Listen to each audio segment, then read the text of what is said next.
Internet सार्फिन के लिए खुशखबरी, वीपीएन का इस्तेमाल गैर शरई नहीं, बेधड़क होकर इस्तेमाल करें। राना सनाउल्लाह के बयान ने इंटरनेट पर काम करने वाले अफराद को बेरोजगार होने से बचा लिया।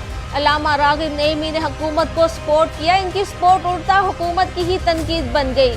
वफाकी वजीर ने सच सामने रख दिया। मामला क्या है, जानिए खबर पॉइंट की स्टोरी में। इस्लामी नजरियाती कौंसिल की जानिब से चंद रोज कबल वीपीएन के इस्तेमाल को गैर शरई करार दिए जाने के फतवे ने मुल्क में एक नई बहस छेड़ दी है। इस हवाले से अवाम के साथ नामवर उलमा और वफाकी वुज़रा की जानिब से भी इस्लामी नजरियाती कौंसिल के फतवे को गलत करार दिया जा रहा है। नामवर मुबल्लिग इस्लाम मौलाना तारिक जमील ने अपने बयान में कहा कि ये फतवा बिल्कुल ही गलत है। अगर वीपीएन का इस्तेमाल हराम है तो फिर मोबाइल फ़ोन का इस्तेमाल भी हराम है।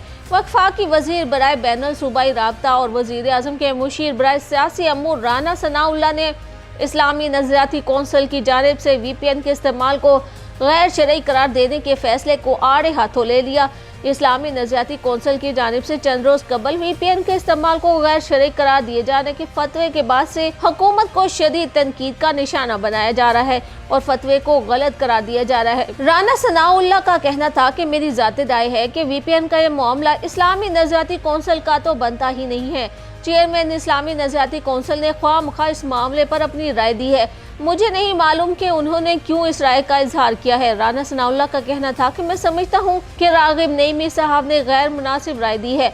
उन्होंने हुकूमत को सपोर्ट किया है, लेकिन इनकी सपोर्ट उल्टा हुकूमत के लिए तनकीद साबित हुई है। इन्हें चाहिए था कि इस राय का इजहार करने से पहले किसी से मशवरा कर लेते। मैं समझता हूँ कि वीपीएन का शरीयत से कोई लेना देना नहीं है। इस्लामी नजरियाती कौंसिल ने इसे ख्वामख्वाह शरई और गैर शरई के चक्कर में डाल दिया है। राना सनाउल्लाह का कहना था कि मैं दावे से कहता हूँ कि वीपीएन का इस्तेमाल गैर शरई नहीं है, इस पर कोई गुनाह या सजा नहीं होगी। आप बेधड़क होकर वीपीएन का इस्तेमाल करें। चंद रोज कबल इस्लामी नजरियाती कौंसिल ने वीपीएन के इस्तेमाल को गैर शरई और हराम करार दिया था, जिसके बाद वज़ारत दाखिला की जानिब से पीटीए को एक खत लिखकर गैर रजिस्टर्ड वीपीएन को बंद करने का कहा गया था। पीटीए ने वज़ारत दाखिला के खत पर अमल दरामद करते हुए कई वीपीएन को बंद कर दिया था। दिलचस्प पहलू तो ये है कि खुद वजीर आज़म शहबाज शरीफ और वफाकी वुज़रा एक्ट के इस्तेमाल के लिए वीपीएन का इस्तेमाल करते हैं। चेयरमैन इस्लामी नजरियाती कौंसिल अल्लामा रागिब नईमी का कहना था कि वीपीएन का इस्तेमाल अक्सर गैर इखलाकी अमूर में हो रहा है। रिपोर्ट्स के मुताबिक रोजाना 15 मिलियन बार गैर मुहज़्ज़ब साइट्स पर हिट्स हो रहे हैं।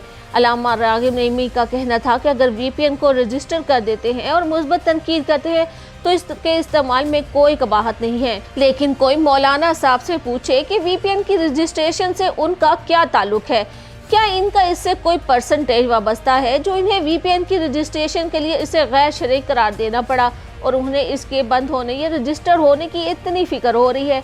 अब तो यही कहा जा सकता है कि पहले ही पाकिस्तान में दहशत गर्दी आम है, जिसकी बदौलत हम बैरून मुल्क में भी बेइज्जत होते रहते हैं। इसके बाद बिना बिजली और गैस के वैसे भी हम सदियों पीछे जा चुके हैं।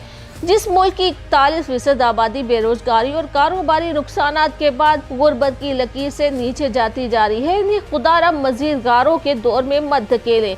हमारी मुल्क की मईशत का पहले ही खाना खराब हो चुका है, मजीद की गुंजाइश नहीं है।